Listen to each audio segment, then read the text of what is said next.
Hello बच्चों, आज के वीडियो में आपका स्वागत है। और एक सबसे बड़ी बात ये कि आपका एग्जामिनेशन का डेट आ गया है और 15 फरवरी से एग्जामिनेशन है। तो किसका पेपर किस दिन है आप लोग देख लेंगे। उसका टोटल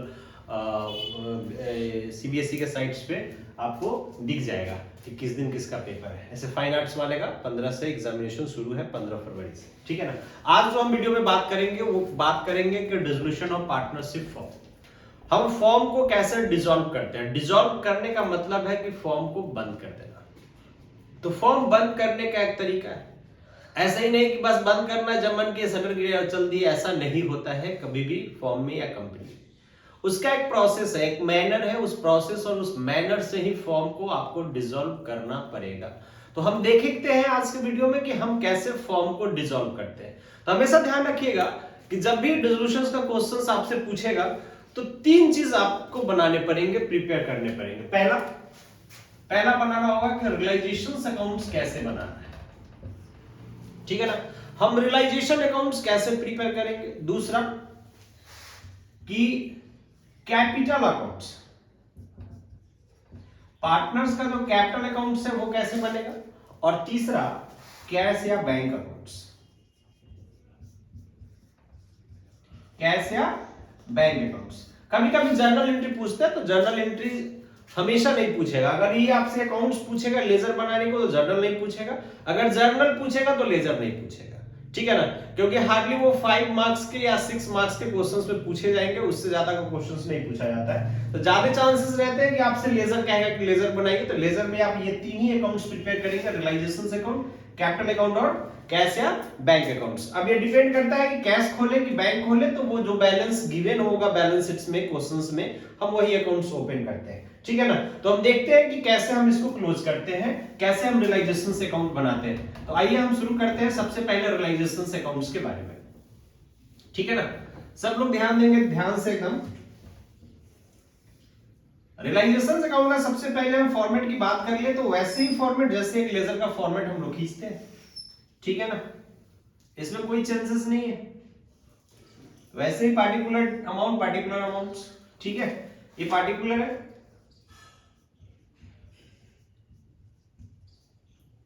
ये अमाउंट कॉलम है, पार्टिकुलर है, और ये आपका अमाउंट कॉलम है।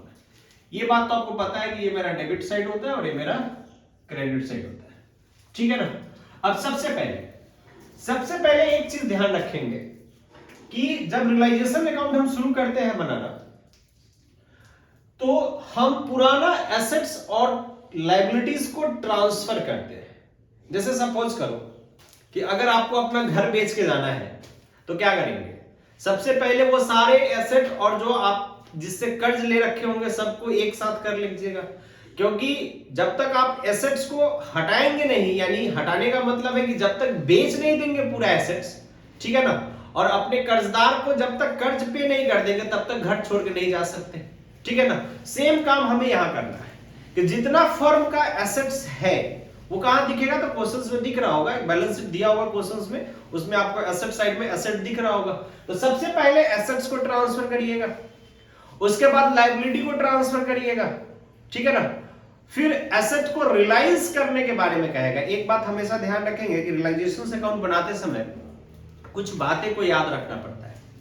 जब हम एसेट रियलाइज की बात करते हैं तो हम ये देखते हैं कि क्या क्वेश्चंस में एसेट रियलाइज के बारे में कुछ बोला है कि नहीं बोला है।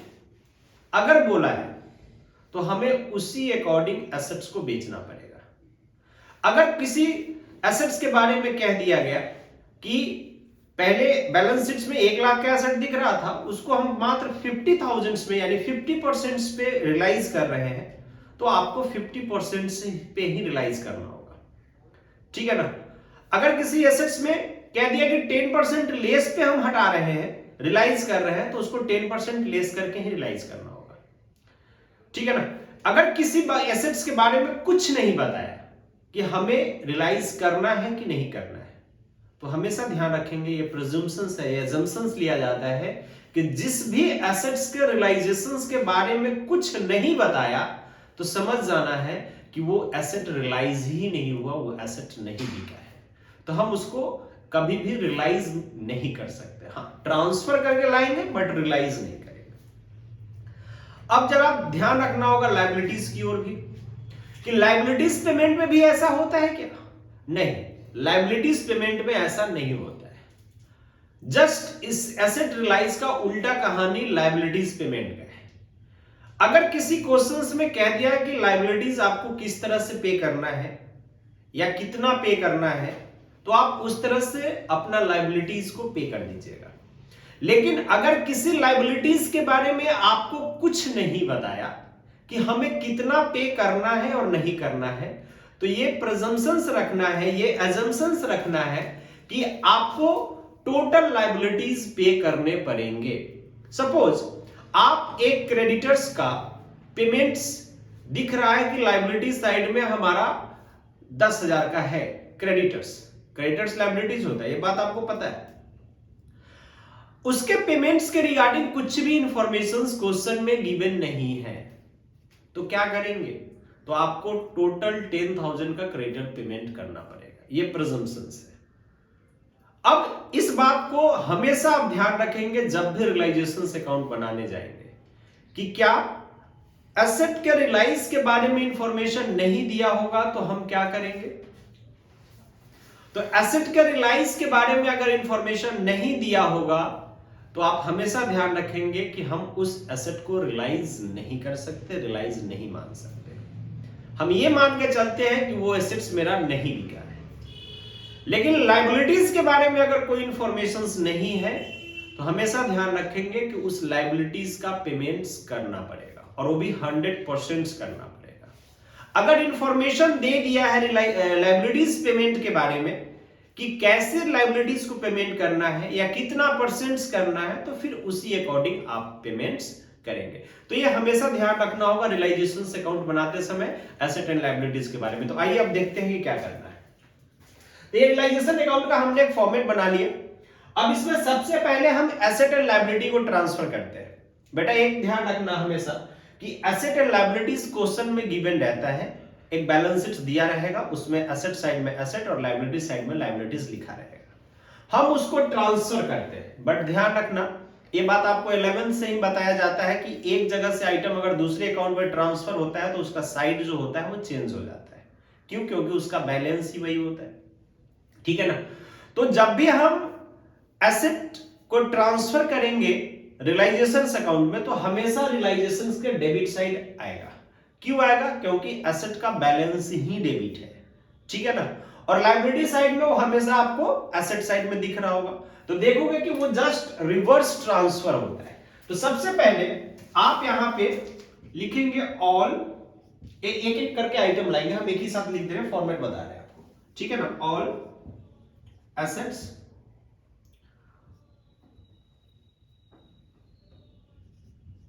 अकाउंट्स। ठीक है ना? जो भी अमाउंट्स होगा आप लिख देंगे, एक एक करके आइटम लिखेंगे, जितने भी एसेट्स के आइटम होंगे। हाँ, पर ध्यान रखेंगे सिर्फ वही आइटम्स जो पार्टनर्स कैपिटल और आपका बैंक का नहीं होना चाहिए, उसके अलावा सारा ट्रांसफर होगा। पार्टनर कैपिटल का आइटम और बैंक के आइटम को छोड़ के सारा आइटम ट्रांसफर करना है। ठीक है? इस तरफ ऑल लायबिलिटीज, जितने भी लायबिलिटीज आपके होंगे सारे के सारे, जो भी अमाउंट होगा लिख दीजिएगा। उसके बाद आप एसेट को रियलाइज करते हैं। रियलाइज एक तरह से एसेट को सेल करना कहता है। ठीक है ना? डिस्पोजल अकाउंट्स भी उसको कह सकते हो, एसेट डिस्पोजल अकाउंट्स।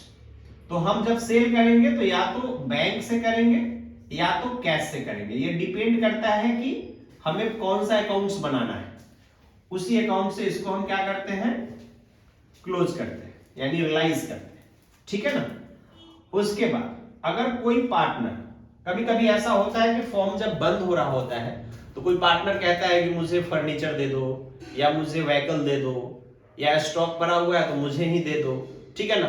तो अगर कोई भी एसेट्स कोई पार्टनर टेकन ऑफ कर लेता है तो हम वो यहां पे पार्टनर के नाम से दिखा देते हैं। तो अगर मान लीजिए कि यहाँ पे एक्स पार्टनर कुछ ले गया तो एक्स कैपिटल अकाउंट लिख दीजिएगा, वाई ले गया तो वाई कैपिटल अकाउंट लिख दीजिएगा। समझ गए ना बात को। अगर कैश दे के ले गया तब नहीं लिखेगा, तब तो वो ऊपर रियलाइज हो गया। लेकिन अगर वो सिर्फ लेके चला गया, पैसा नहीं दिया, तो उसके नाम पे लिख देंगे, क्योंकि कैपिटल अकाउंट में उसको एडजस्ट करना होगा। जब उसको हम फाइनल पेमेंट्स दे रहे होंगे वहां पे ये चीज हमें एडजस्ट करना पड़ेगा पेमेंट्स के वक्त। ठीक है, अब ये एसेट रियलाइज हो गया। अब इधर हम लायबिलिटीज का पेमेंट करते हैं। तो कैश या बैंक जिससे आप एसेट बेच रहे होंगे उसी बैलेंस से आप पेमेंट करेंगे।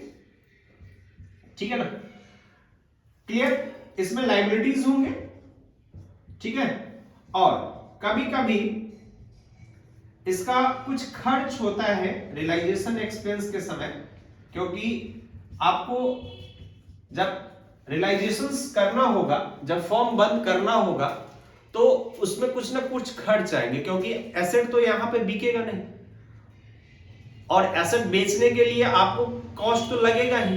कैसे लगेगा? अब तो एक लेबर मुझे बुलाने पड़ेंगे, उस लेबर से कहना होगा भाई सारे सामान को एक गाड़ी पे ला दो और मार्केट लेके चलो, इसको बेच के आते हैं। उस लेबर का कॉस्टिंग, उस गाड़ी का कॉस्टिंग आपको भरने तो पड़ेंगे। या आपने एक मैनेजर हायर कर लिया कि भाई सारा चीज को आप रियलाइज करो, आप डिसॉल्व कराओ फॉर्म को, तो मैनेजर तो फ्री में करेगा नहीं काम, उसको तो पैसे मिलने चाहिए।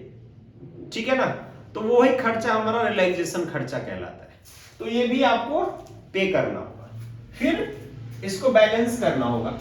अगर इधर आप बैलेंस कर रहे हो तो हम लोग बोलते हैं प्रॉफिट। ये बात आपको पता होगा, बहुत पहले से पढ़ते आ रहे हैं। और ये प्रॉफिट ट्रांसफर्ड हो जाता है टू कैपिटल अकाउंट्स में। ठीक है ना, और जितने भी पार्टनर होंगे XYZ, जो प्रॉफिट शेयरिंग रेशियो होगा उसमें इसको आप बांट देंगे। ठीक है ना, क्लियर। और ये आपका पार्टनर कैपिटल अकाउंट में ट्रांसफर हो जाता है। इसी तरह से अगर इस तरफ आप बैलेंस करते हैं तो इसको बोलते हैं हम लोग loss, transfer to capital accounts. और जो हमारा प्रॉफिट शेयरिंग रेशियो है उसी रेशियो में बढ़ जाता है। जैसे प्रॉफिट बढ़ता है उसी तरह से लॉस बढ़ता है। ठीक है ना, कोई दिक्कत नहीं। तो ये मेरा रियलाइजेशन का फॉर्मेट है। बट ध्यान रखेंगे, इसमें आपको एक भी ऐसा आइटम नहीं दिखेगा जो पार्टनर कैपिटल का आइटम होगा और बैंक या कैश का आइटम होगा। उसके अलावा जितने भी एसेट एंड लायबिलिटीज होंगे सारे के सारे ट्रांसफर होते हैं अपोजिट साइड। ठीक है ना, और फिर हम इसको क्या करते हैं, क्लोज करके बैलेंसिंग कर देते हैं। तो डेबिट साइड जब बैलेंसिंग होता है तो प्रॉफिट आता है, और जब क्रेडिट साइड बैलेंसिंग होता है तो लॉस आता है। क्लियर। तो ये मेरा पूरा रियलाइजेशन अकाउंट का फॉर्मेट। ठीक है ना, हम इस पे क्वेश्चंस करके आपको दिखाएंगे कि कैसे करना है। अब हम बात करते हैं कि पार्टनर्स कैपिटल अकाउंट्स कैसे बनाएंगे, उसका क्या फॉर्मेट है। तो आइए हम साथ साथ देख लेते हैं कि पार्टनर्स कैपिटल अकाउंट्स कैसे बनता है। ठीक है ना, इसको थोड़ा सा हम हटा देते हैं क्योंकि स्पेस कम है।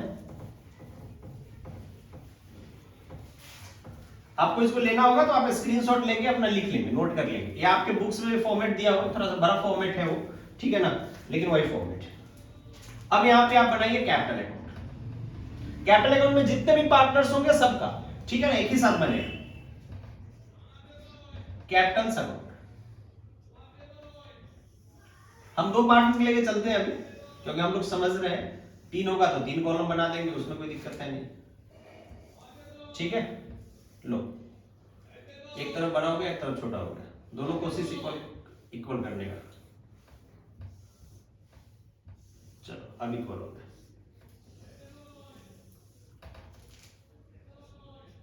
ये x, ये y, ये x और ये y। ये पार्टिकुलर, ये बात आपको पता है, ये भी पार्टिकुलर।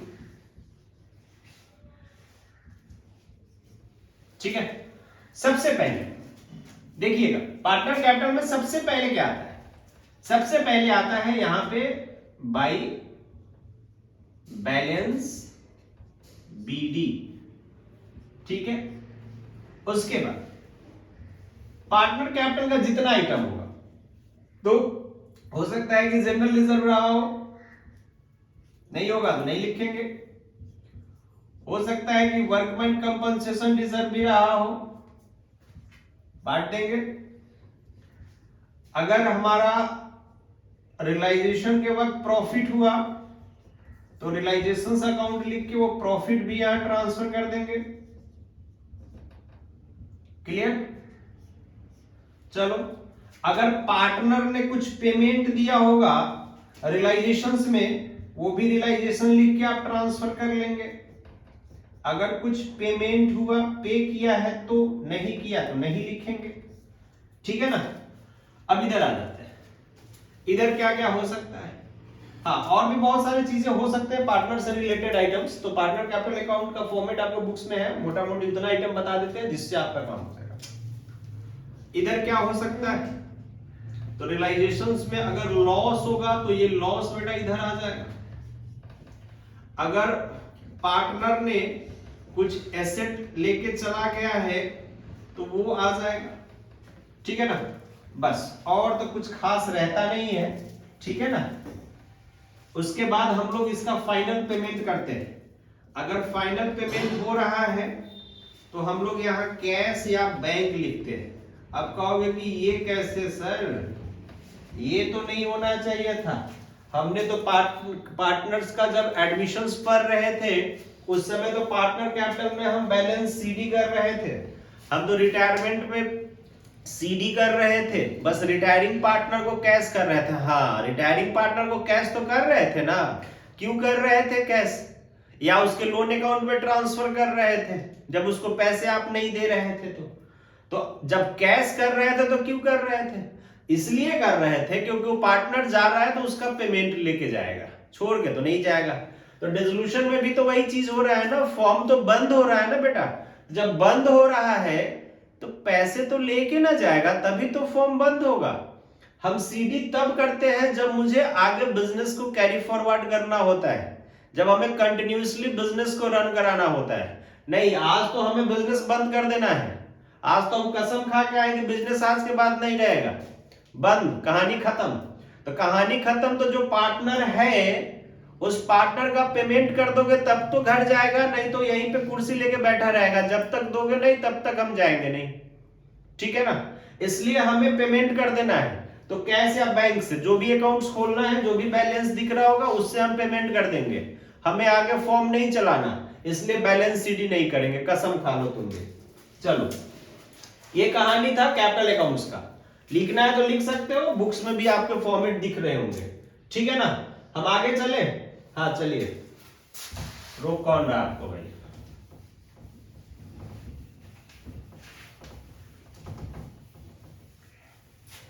आइए, अब कैश या बैंक की हम बात करते हैं। ये बहुत आसान है, डिसोल्यूशंस बहुत आसान है। आपके एग्जाम में क्वेश्चन दिख भी रहा होगा, उस समय याद आ जाएगा आपको कि हाँ हाँ ये तो बात बोले ही थे सर, बस गलती मेरा ही था, हम पढ़े ही नहीं थे। थोड़ा मार्कर चेंज कर लिया जाए।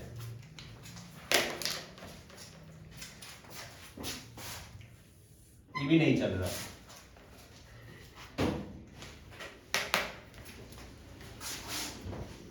मार्कर नहीं चलने के पीछे प्रिंस का गलती है। अब थोड़ा सा वेट कर लीजिए, मार्कर हम लोग थोड़ा पहले ठीक कर लेते हैं इसको। थोड़ा तब तक हम क्लीन भी कर देते हैं अच्छे से कि आपको दिखे। इस बार का मार्कर ही खराब दिया है। नहीं प्रिंस, प्रिंस बोल नहीं रहा, हंस रहा है खाली। अरे बोलो भाई। अब देखिए, एक मैम बैठी हुई है, वो यस सर बोल रही है। ठीक है ना? तो प्रिंस बोलता नहीं है, जब कुछ गलती करके आता है तो बस खाली हंसते रहता है पीछे बैठ के। ठीक है ना? और मैम को साथ में लेते आता है ताकि मैम उसका सपोर्ट करेंगे, ताकि डांट ना पड़े उसको। अब देखो, वो डाल जो रहा है मार्कर में इंक, वो पीछे से डाल रहा है। अब वो चलेगा कैसे पता नहीं हमको।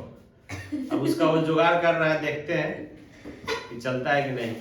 चलिए, कर तो दिया, अब देखा जाए। लग रहा है कि चलेगा। आइए चलिए। अच्छा चलो, थैंक यू बोलिए। थैंक यू प्रिंस जी। चलते हैं आगे। अब हंसिए नहीं, अब उसमें आवाज जाएगा। चलते हैं। देखिए, ये फॉर्मेट है कैश या बैंक का। ठीक है?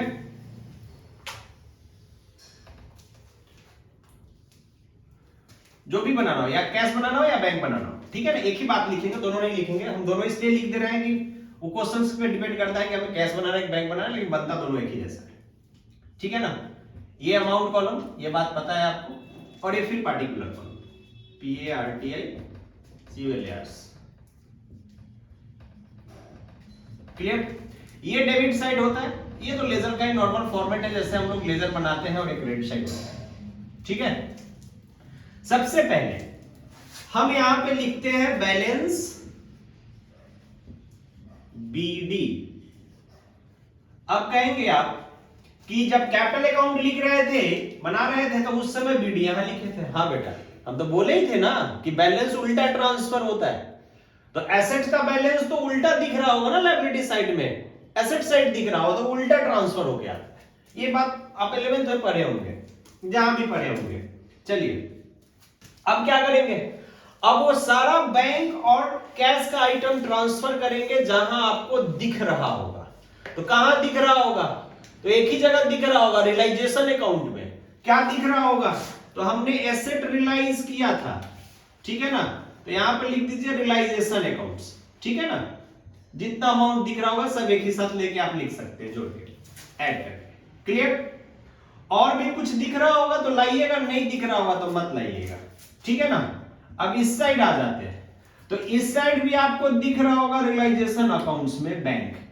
क्या दिख रहा होगा, तो लायबिलिटीज का पेमेंट। आप लायबिलिटीज का कुछ ना कुछ तो पेमेंट किए होंगे, लायबिलिटीज पे के बारे में, तो हाँ ये आ जाएगा। हाँ दिख तो रहा था, अभी याद आया। अब यहां पे रियलाइजेशन अकाउंट्स में और एक चीज दिख रहा होगा, क्या, रियलाइजेशंस का एक्सपेंस दिख रहा होगा।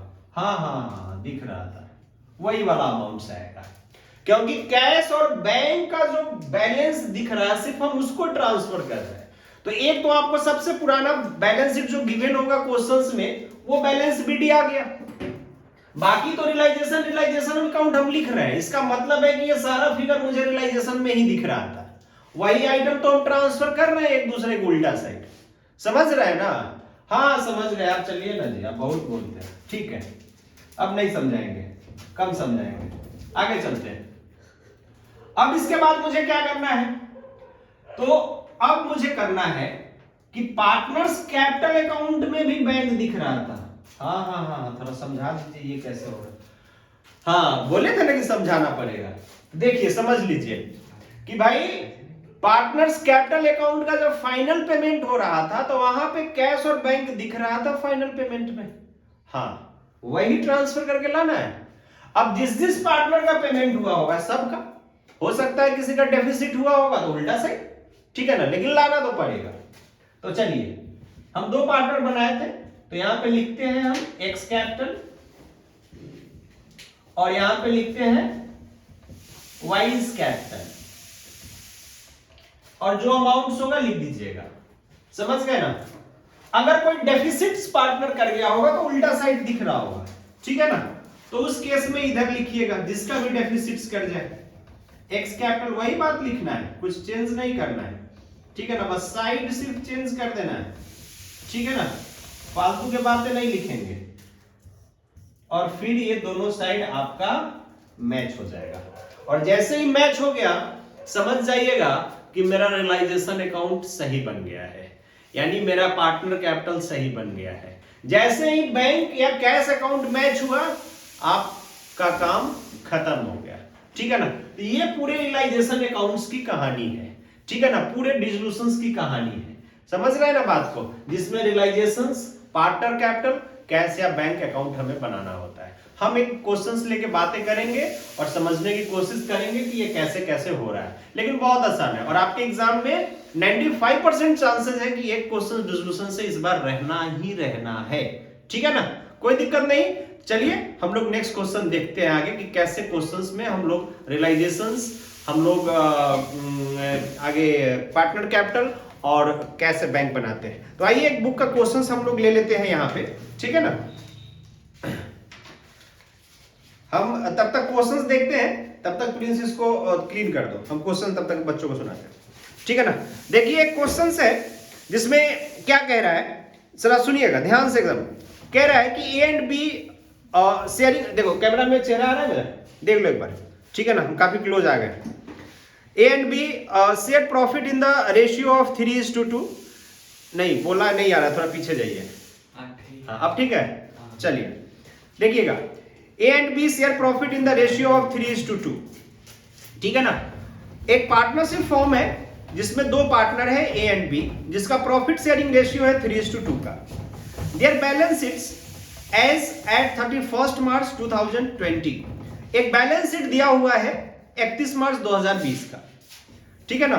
अब बैलेंस शीट्स में क्या क्या कह रहा है, तो बैलेंस शीट्स में लायबिलिटी साइड दिया हुआ है और एसेट साइड दिया हुआ है, ये बात आप जानते हैं कि दो साइड होता है, एक लायबिलिटी और एक एसेट्स। लायबिलिटी साइड में कह रहा है कि क्रेडिटर जो है मेरा 20,000 का है, और ए और बी का जो कैपिटल है, ए का 1,50,000 का है और बी का 90,000 का है, दोनों मिलकर 2,40,000 का कैपिटल है, ठीक है। और लायबिलिटी साइड में कुछ नहीं दिख रहा। अब एसेट साइड में क्या कह रहा है, कह रहा है कि कैश एट बैंक, यानी बैंक बैलेंस गिवन है, तो अब इस केस में हम बैंक अकाउंट ही खोलेंगे। कैश अकाउंट क्यों खोलेंगे, जब बैलेंस बैंक का दिया है तो कैश का खोलने का जरूरी नहीं है, ठीक है ना। तो कैश एट बैंक दिया हुआ है 7,000, डेटर दिया हुआ है 40,000, उसमें प्रोविजन लेस किया हुआ है कितने का, 1,800 का, यानी 1,800 का, तो टोटल डेटर कितना हो गया 38,200 का। स्टॉक दिया हुआ है 54,800 का, मशीनरी दिया हुआ है 40,000 का, लैंड एंड बिल्डिंग दिया हुआ है 1,20,000 यानी 1,20,000 का, ठीक है ना। तो ये मेरा एसेट एंड लायबिलिटीज की कहानी है, ये बुक का क्वेश्चन है, हम कहीं और जगह से नहीं ले रहे हैं, ठीक है ना। अब नीचे में कुछ इंफॉर्मेशन गिवन है, क्या इंफॉर्मेशन गिवन है जरा देखिएगा। तो कह रहा है कि partner decide to dissolve the firm on the above date, ठीक है ना। बोला कि पार्टनरशिप जो है कि वो डिसॉल्व हो रहा है, पार्टनर ने डिसाइड किया कि फर्म को डिसॉल्व कर देना है फलाने डेट पे, ठीक है ना। एसेट रियलाइज है, अब एसेट रियलाइज के बारे में बोला कि स्टॉक 45,000 में रियलाइज हो गया। भाई हम पहले ही बोले थे, जब फॉर्मेट आपको बता रहे थे कि जब एसेट रियलाइज के बारे में इंफॉर्मेशन दिया हुआ है तो मुझे वही काम करना पड़ेगा, नहीं दिया है तो छोड़ देंगे, हम एसेट रियलाइज नहीं करेंगे। तो बोला कि स्टॉक 45 में रियलाइज हुआ तो 45 में चला गया, उतना ही लेके चलेंगे। Machinery 20% less than book value, बोला कि मशीनरी जो है 20% कम पे बुक वैल्यू पे रियलाइज हुआ है। डेटर 35 में चला गया है, यानी डेटर से मात्र 35,000 रुपए मिला हमको, ठीक है ना। Land and building 30,000 more than the book value, यानी लैंड और बिल्डिंग का जो वैल्यू है उस पे 30,000 ज्यादा पैसा आया है मुझे, कोई दिक्कत नहीं, यानी जो उसका अमाउंट दिया होगा उसमें 30 से हम लोग ऐड कर लेंगे 30,000 को।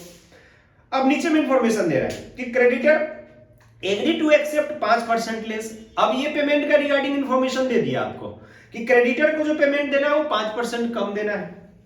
Expense of realisations of assets amounted to 1,200, बोला कि जो रियलाइजेशन का एक्सपेंस आया है वो 1,200 आया है, तो पेमेंट कर दीजिएगा इसका, ठीक है ना। कह रहा है कि आप नेसेसरी अकाउंट्स खोलिए, ठीक है ना, यानी लेजर बनाइए। आइए हम लोग देखते हैं क्या क्या है पहले, ठीक है ना। ये रियलाइजेशंस अकाउंट्स बना हुआ है, ठीक है ना, रियलाइजेशंस अकाउंट्स, ठीक है ना। एक चीज देखेंगे क्या क्या करने के लिए पहले हम पहले बोले थे कि बेटा जो पुराना एसेट्स एंड लायबिलिटीज है उसको ट्रांसफर करो, ठीक है ना, तो करो पहले। तो इसमें क्या क्या है, सबसे पहले है क्रेडिटर, तो ले आओ ट्रांसफर करो, उल्टा साइड, हमेशा बोले थे अपोजिट साइड, ठीक है ना। कितने का, 20,000 का, क्लियर, हाँ भाई ये बात क्लियर। नेक्स्ट दिया हुआ कैपिटल, कैपिटल को ट्रांसफर नहीं करते, कैपिटल अकाउंट का आइटम होता है तो कैपिटल में जाएगा, ठीक है ना। चलो अब लायबिलिटी साइड कुछ नहीं है, asset side cash at bank, ये बेटा बैंक अकाउंट में जाएगा क्योंकि बैंक बैलेंस दिया हुआ है, ठीक है ना। उसके बाद डेटर, तो डेटर तो आएगा टू डेटर्स, कितना, तो डेटर है 40,000 का, ठीक है ना। क्योंकि सर इसमें प्रोविजन भी लेस था, आप तो पढ़ रहे थे तो बोले थे कि प्रोविजन लेस है, हाँ बेटा तो प्रोविजन इस साइड दिखाएंगे ना, क्योंकि लेस कहने का मतलब है कि उसका बैलेंस उल्टा है, वो क्रेडिट साइड का आइटम, ठीक है ना। यानी कहने का मतलब है कि वो लायबिलिटीज में लिखा जाना चाहिए था, लेकिन लायबिलिटीज में नहीं लिख के डेटर से माइनस किए हुए, क्यों, क्योंकि प्रोविजन जो किया जाता है वो डेटर का किया जाता है, इसलिए हम लोग डेटर को माइनस करके लिखते हैं, ठीक है ना। तो ये इसी साइड दिखेगा, तो क्या दिखेगा? बाई प्रोविजंस, ठीक है ना। कितना दिखेगा? प्रोविजन है 1800 का, आप पूरा लिख देंगे प्रोविजन फॉर डाउटफुल डेब्ट, हम सिर्फ प्रोविजन लिख के छोड़ दिए, ठीक है ना।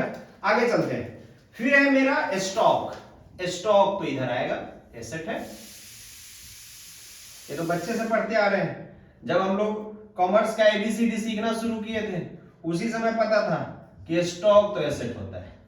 ये तो आप फालतू का बात बता रहे हैं मुझे, ये हमें पता है। उसके बाद है मशीनरी, ठीक है बेटा अब नहीं बताएंगे। तो मशीनरी तो एसेट है, ये बात भी पता होगा आपको, हाँ ये भी पता है मुझे, ठीक है तो लिख देते हैं। आगे चलिए, land and building, land and building 120, लो हमने लिख दिया, एसेट लिख दिया हमने, लायबिलिटीज लिख दिया। अब मुझे बताना अब क्या करना है मुझे, तो अब मुझे रियलाइज करना है एसेट्स को। पहले पैसे तो लाए तब तो पेमेंट्स, ठीक है ना। तो रियलाइज किधर करते हैं, डेबिट की क्रेडिट, जल्दी से बताओ। हम लिखने जा रहे हैं डेबिट साइड, नहीं सर क्रेडिट साइड, आप ही बताए थे, ठीक है तो आओ हम चेंज कर दिए आपके कहने के कारण, क्रेडिट साइड, ठीक है ना। क्या करेंगे, बैंक, क्यों? क्योंकि हम बैंक से ही एसेट को रियलाइज करते हैं, क्यों? क्योंकि बैंक बैलेंस गिवन है, ठीक है ना। तो आइए क्या करेंगे, सबसे पहले स्टॉक कितना 45,000 में बोला था, दिख गया। उसके बाद क्या हुआ था, मशीनरी 20% लेस, 40,000 का 20% लेस करके बताओ कितना होता है। मशीनरी 20% लेस, 8,000, तो 8,000 लेस करना होगा। प्रिंस बोला कि 8,000 लेस करिए, तो मशीनरी है कितना 40 का, तो 8,000 लेस कर दिए तो 32, ठीक है। आगे चलते हैं, ठीक है ना। एक्चुअली ये क्लास लाइव रहता है, उसी समय रिकॉर्डिंग होता है इसलिए पूछ रहे हैं, ठीक है ना। आगे land and building, land and building में बोला कि हमारा 30,000 एक्स्ट्रा बिक गया है, यानी कहने का मतलब है कि एक 20 का एक 50 चला गया है, यानी 30,000 हमें एक्स्ट्रा पैसे आ गए लैंड एंड बिल्डिंग पे, ठीक है ना। ऐसे भी लैंड की वैल्यू एप्रिशिएट होती है, डेप्रिशिएट तो होती नहीं है, तो वैल्यू बढ़ गया होगा, ठीक है ना। चलो अब उसके बाद इसमें कह रहा है कि डेटर, डेटर हमने लिख दिया, नहीं लिखा, डेटर, डेटर हमारा 35 में चला गया, ठीक है ना। अब जब इसका टोटल ऐड करोगे तो आएगा 2,62,000, ठीक है ना। क्या है, देख लेंगे 2,62,000, ठीक है। अब दिखा, अब आ रहा है, चलो अब दिख रहा है कैमरा में। आगे चलते हैं, अब क्रेडिटर की ओर आते हैं, अब हम पेमेंट्स की ओर आते हैं।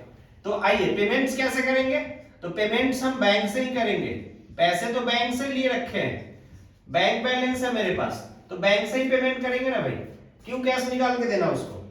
चलिए 5% लेस पे क्रेडिटर चला गया, तो 20,000 का 5% कम कर दो, तो 20,000 का 5/100 करो, कितना आता है, 5 दूना 10, 1,000, कितना आता है 1,000, तो यानी हम इसको 19,000 पेमेंट कर देंगे। 20,000 में 1,000 कम कर दो, लेस करने का वही मतलब होता है, ठीक है ना। अब आगे चलते हैं, कह रहे हैं कि एक्सपेंस पेमेंट हुआ है, तो करो एक्सपेंस का भी पेमेंट कर दो, फ्री में कोई काम थोड़ी ना करता है किसी के लिए। हाँ सर ये बात तो है, फ्री में तो कोई कुछ नहीं करता, आप भी फ्री में नहीं पढ़ाते, हाँ बेटा हम भी फ्री में नहीं पढ़ाते। चलो आइए अब हम यहां पे इसकी बैलेंसिंग कर दे, काम खत्म हो गया, और कुछ इसमें पोस्टिंग करना ही नहीं है मुझे। अब कितना होता है ये पोस्टिंग करके, तो ये प्रॉफिट आता है मेरा, कितना प्रॉफिट आता है 8,800, ठीक है ना। अब इसको बांट देना होगा, ये profit transfer to capital accounts, कौन कौन पार्टनर है, तो ए और बी, उसके प्रॉफिट शेयरिंग रेशियो में बढ़ जाएगा। तो प्रॉफिट शेयरिंग रेशियो कितना है 3:2। बेटा ये तो आपको बांटने आता ही होगा, हम उम्मीद करते हैं कि ये चीज तो आपको जरूर आता होगा, क्योंकि आपने पीछे एडमिशन पढ़ा है, आपने रिटायरमेंट पढ़ा है, वहां भी आप ये बांटना सीखे थे और ये बैलेंस करके निकालना सीखे थे। तो इतना उम्मीद तो हम कर ही सकते हैं कि ये काम आपको करने आता होगा। ये टोटल जो आ रहा है वो 2,83,800 है, ठीक है ना, 2,83,800 है, ठीक है ना। ये टोटल मेरा रियलाइजेशन अकाउंट्स की कहानी है, ठीक है ना। इसका स्क्रीनशॉट ले लीजिए, फिर पार्टनर कैपिटल बताते हैं। थोड़ा बंद करो यार।